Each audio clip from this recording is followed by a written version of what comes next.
ಕೋಗಿಲಿನಲ್ಲಿ ಏನು ಅಕ್ರಮ ವಲಸಿಗರಿಗೆ ಬಾಂಗ್ಲಾದೇಶದಿಂದ ಬಂದಂಥ ಅಕ್ರಮ ವಲಸಿಗರಿಗೆ ಅವರ ಮನೆಯನ್ನು ಕೆಡವಿರ್ತಕ್ಕಂಥದ್ದೇ ಕಾಂಗ್ರೆಸ್ ಸರ್ಕಾರ. ಆದರೆ ಕೆ.ಸಿ. ವೇಣುಗೋಪಾಲ್ ಅವರು ಗದರಿಸಿದ್ರು ಅಂಥೇಳಿ ಪಾಪ ಸಿದ್ದರಾಮಯ್ಯನವರು ತನ್ನ ಮುಖ್ಯಮಂತ್ರಿ ಕುರ್ಚಿಯಲ್ಲಿ ಕಳ್ಕೋಬೇಕಾಗ್ತದೋ ಅಂಥೇಳಿ ಆ ಅಕ್ರಮ ವಲಸಿಗರಿಗೆ ಇವತ್ತು ಮನೆಗಳನ್ನು ಕೊಡೋದಕ್ಕೆ ರಾಜ್ಯ ಸರ್ಕಾರ ಮುಂದಾಗಿದೆ.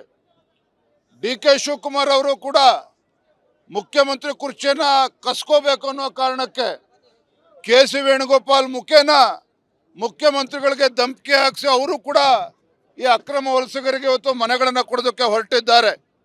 ನಾನು ಈ ರಾಜ್ಯದ ಮುಖ್ಯಮಂತ್ರಿಗಳಿಗೆ ಉಪಮುಖ್ಯಮಂತ್ರಿ ಕೇಳೋದಕ್ಕೆ ಇಚ್ಛಪಡ್ತೇನೆ.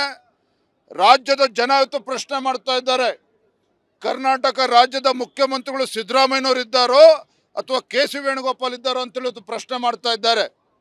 ಇಂಥ ರಾಜಕಾರಣವನ್ನು ಮಾಡಿಕೊಂಡು ಒಂದು ಕಡೆ ಹಿಂದೂಗಳಿಗೆ ಅಪಮಾನ ಮಾಡಿಕೊಂಡು ಬಾಬಾ ಸಾಹೇಬ್ ಅಂಬೇಡ್ಕರ್ ಹೆಸರನ್ನು ಹೇಳ್ತಕ್ಕಂಥ ಸಿದ್ದರಾಮಯ್ಯನವರು ಮುಖ್ಯಮಂತ್ರಿಗಳು ಕಳೆದ 2.5 ವರ್ಷದಲ್ಲಿ ಈ ರಾಜ್ಯದಲ್ಲಿ 38 ಲಕ್ಷ ಜನ ಅರ್ಜಿ ಹಾಕಿದ್ದಾರೆ. ಅದರಲ್ಲಿ ಪರಿಷ್ಠ ಜಾತಿ, ಪರಿಷ್ಠ ಪಂಗಡ, ಹಿಂದುಳಿದ ವರ್ಗ ಎಲ್ಲರೂ ಕೂಡ ಮನೆಗಳಿಗೆ ಅರ್ಜಿ ಹಾಕಿದ್ದಾರೆ ಬಡವರು. ಕಳೆದ 2.5 ವರ್ಷದಲ್ಲಿ ಕಾಂಗ್ರೆಸ್ ಸರ್ಕಾರ ಬಂದಾಗಿನಿಂದ ಒಂದೇ ಒಂದು ಮನೆ ಯೋಗ್ಯತೆಗೆ ಕೊಡೋದಕ್ಕೆ ಸಾಧ್ಯ ಆಗಿಲ್ಲ. ಆದರೆ ಕಾಂಗ್ರೆಸ್ ಹೈಕಮಾಂಡ್ ಬೆದರಿಸಿದ್ರು ಅಂತೇಳಿ ಅಕ್ರಮ ವಲಸಿಗರಿಗೆ ಇವತ್ತು ಮನೆ ಕೊಡೋದಕ್ಕೇನು ಹೊರಟಿದ್ದೀರಿ? ಇದು ಅಕ್ಷಮ್ಯ ಅಪರಾಧ. ಅಕ್ರಮ ವಲಸಿಗರಿಗೆ ಅಕ್ರಮವಾಗಿ ಇವತ್ತು ಸರ್ಕಾರ ಇವತ್ತು ಮನೆ ಕೊಡೋದಕ್ಕೆ ಹೊರಟಿರ್ತಕ್ಕಂಥದ್ದು ಭಾರತೀಯ ಜನತಾ ಪಾರ್ಟಿ. ನಾವು ಇದನ್ನು ಬಲವಾಗಿ ಖಂಡಿಸ್ತೇವೆ. ಯಾವುದೇ ಕಾರಣಕ್ಕೂ ಈ ರೀತಿ ಆಗೋದಕ್ಕೆ ನಾವು ಅವಕಾಶನ ಕೊಡೋದಿಲ್ಲ. ಮುಂದಿನ ದಿನಗಳಲ್ಲಿ ರಾಜ್ಯಾದ್ಯಂತ ಪ್ರತಿಭಟನೆ ಕೂಡ ನಾವು ಈ ನಿಟ್ಟಿನಲ್ಲಿ ನಾವು ಮಾಡೋರಿದ್ದೇವೆ. ನೋಡಿ, ಕೃಷ್ಣ ಬೈರೇಗೌಡರು ಇಲ್ಲಿ ತನಕ ಎಲ್ಲೋಗಿದ್ರು ಇವತ್ತಿನ ಹಂಗಾರೆ ಕೃಷ್ಣ ಬೈರೇಗೌಡರು ತಮ್ಮ ಮೂಲಕ ಪ್ರಶ್ನೆ ಕೇಳ್ತಾನೆ, ಹಾಗಾದ್ರೆ ಅವ್ರ ಮನೆಗಳನ್ನು ನಿಮ್ಮ ಕ್ಷೇತ್ರದಲ್ಲಿ ಕೆಡವಬೇಕಾದ್ರೆ ನೀವೆಲ್ಲಿ ಹೋಗಿದ್ರಿ ಮಾನ್ಯ ಶಾಸಕರೇ? ಹಾಗಾದ್ರೆ ಇವತ್ತು ಹೆದರ್ಕೊಂಡು ಓಡೋಗಿರ್ತಕ್ಕಂಥ ಕೃಷ್ಣ ಬೈರೇಗೌಡರು ಇವತ್ತು ಹೊರಗೆ ಬಂದು ಮಾತನಾಡುವಂಥ ಪ್ರಯತ್ನ ಮಾಡ್ತಾ ಇದ್ದಾರೆ. ಇವತ್ತು ಏನಾಗಿದ್ರು ಕೂಡ ಇವತ್ತು ಇಡೀ ಬಾಂಗ್ಲಾದೇಶದಲ್ಲಿ ಹಿಂದೂಗಳ ಮಾರಣ ಹೋಮ ಆಗ್ತಾ ಇದೆ. ಇಂಥ ಸಂದರ್ಭದಲ್ಲಿ ಇಂಥ ಲಜ್ಜೆಗೆಟ್ಟ ಕಾಂಗ್ರೆಸ್ ಸರ್ಕಾರ ಅಕ್ರಮ ವಲಸಿಗರಿಗೆ ಬಾಂಗ್ಲಾದೇಶಕ್ಕೆ ಮನೆ ಕೊಡ್ತಾರೆ ಅಂತ ಹೇಳಿದ್ರೆ ಇವತ್ತು ಖಂಡಿತ ಇಡೀ ರಾಜ್ಯಾದ್ಯಂತ ಇವತ್ತು ಪ್ರತಿಭಟನೆ ಮಾಡ್ತೇವೆ. ಇದನ್ನು ಎಲ್ಲರೂ ಕೂಡ ಇವತ್ತು ವಿರೋಧವನ್ನು ನಾವು ಮಾಡ್ತೇವೆ.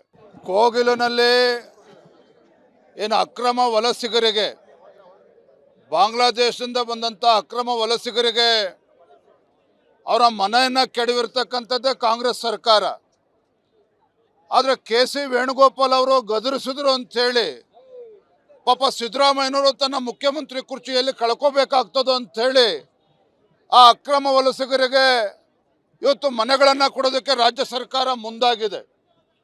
ಡಿ.ಕೆ. ಶಿವಕುಮಾರ್ ಅವರು ಕೂಡ ಮುಖ್ಯಮಂತ್ರಿ ಕುರ್ಚಿಯನ್ನು ಕಸ್ಕೋಬೇಕು ಅನ್ನೋ ಕಾರಣಕ್ಕೆ ಕೆ.ಸಿ. ವೇಣುಗೋಪಾಲ್ ಮುಖೇನ ಮುಖ್ಯಮಂತ್ರಿಗಳಿಗೆ ಧಮಕಿ ಹಾಕಿಸಿ ಅವರು ಕೂಡ ಈ ಅಕ್ರಮ ವಲಸಿಗರಿಗೆ ಇವತ್ತು ಮನೆಗಳನ್ನು ಕೊಡೋದಕ್ಕೆ ಹೊರಟಿದ್ದಾರೆ.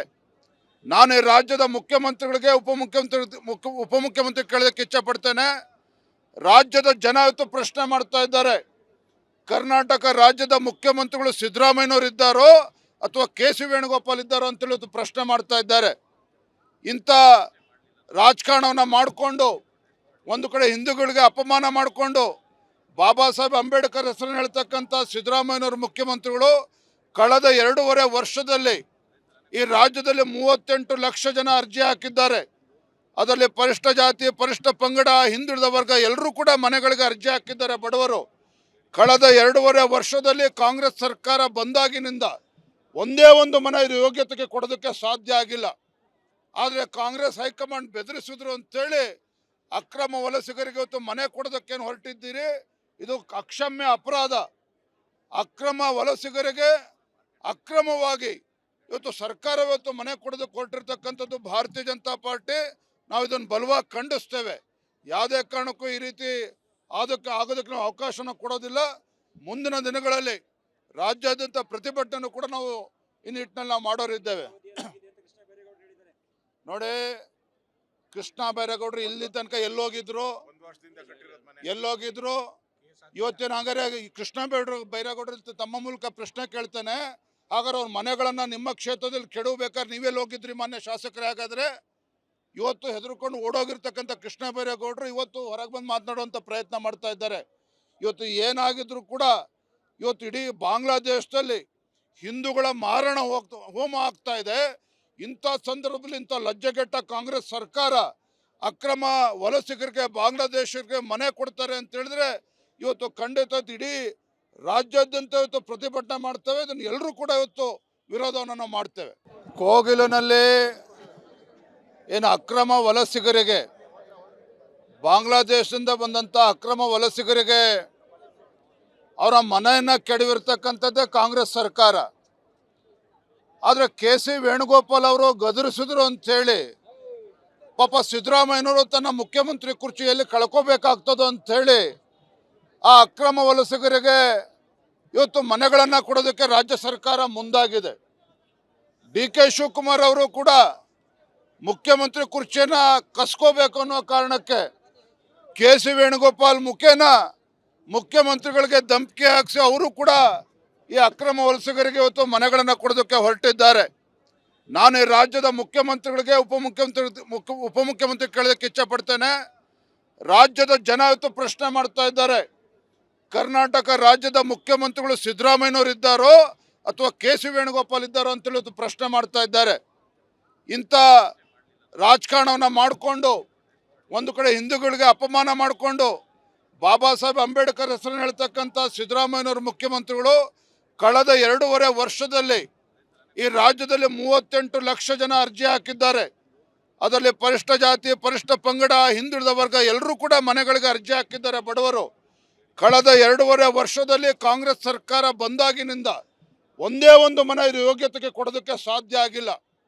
ಆದರೆ ಕಾಂಗ್ರೆಸ್ ಹೈಕಮಾಂಡ್ ಬೆದರಿಸಿದ್ರು ಅಂತೇಳಿ ಅಕ್ರಮ ವಲಸಿಗರಿಗೆ ಇವತ್ತು ಮನೆ ಕೊಡೋದಕ್ಕೇನು ಹೊರಟಿದ್ದೀರಿ? ಇದು ಅಕ್ಷಮ್ಯ ಅಪರಾಧ.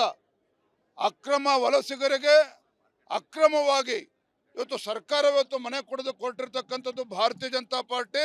ನಾವು ಇದನ್ನು ಬಲವಾಗಿ ಖಂಡಿಸ್ತೇವೆ. ಯಾವುದೇ ಕಾರಣಕ್ಕೂ ಈ ರೀತಿ ಆಗೋದಕ್ಕೆ ನಾವು ಅವಕಾಶನ ಕೊಡೋದಿಲ್ಲ. ಮುಂದಿನ ದಿನಗಳಲ್ಲಿ ರಾಜ್ಯಾದ್ಯಂತ ಪ್ರತಿಭಟನೆ ಕೂಡ ನಾವು ಈ ನಿಟ್ಟಿನಲ್ಲಿ ನಾವು ಮಾಡೋರಿದ್ದೇವೆ. ನೋಡಿ, ಕೃಷ್ಣ ಬೈರೇಗೌಡರು ಇಲ್ಲಿ ತನಕ ಎಲ್ಲೋಗಿದ್ರು ಇವತ್ತಿನ ಹಾಗಾದ್ರೆ ಕೃಷ್ಣ ಬೈರೇಗೌಡರು ತಮ್ಮ ಮೂಲಕ ಪ್ರಶ್ನೆ ಕೇಳ್ತೇನೆ, ಹಾಗಾದ್ರೆ ಅವ್ರ ಮನೆಗಳನ್ನು ನಿಮ್ಮ ಕ್ಷೇತ್ರದಲ್ಲಿ ಕೆಡವಬೇಕಾದ್ರೆ ನೀವೆಲ್ಲಿ ಹೋಗಿದ್ರಿ ಮಾನ್ಯ ಶಾಸಕರೇ? ಹಾಗಾದರೆ ಇವತ್ತು ಹೆದರ್ಕೊಂಡು ಓಡೋಗಿರ್ತಕ್ಕಂಥ ಕೃಷ್ಣ ಬೈರೇಗೌಡರು ಇವತ್ತು ಹೊರಗೆ ಬಂದು ಮಾತನಾಡುವಂಥ ಪ್ರಯತ್ನ ಮಾಡ್ತಾ ಇದ್ದಾರೆ. ಇವತ್ತು ಏನಾಗಿದ್ರು ಕೂಡ ಇವತ್ತು ಇಡೀ ಬಾಂಗ್ಲಾದೇಶದಲ್ಲಿ ಹಿಂದೂಗಳ ಮಾರಣ ಹೋಮ ಆಗ್ತಾ ಇದೆ.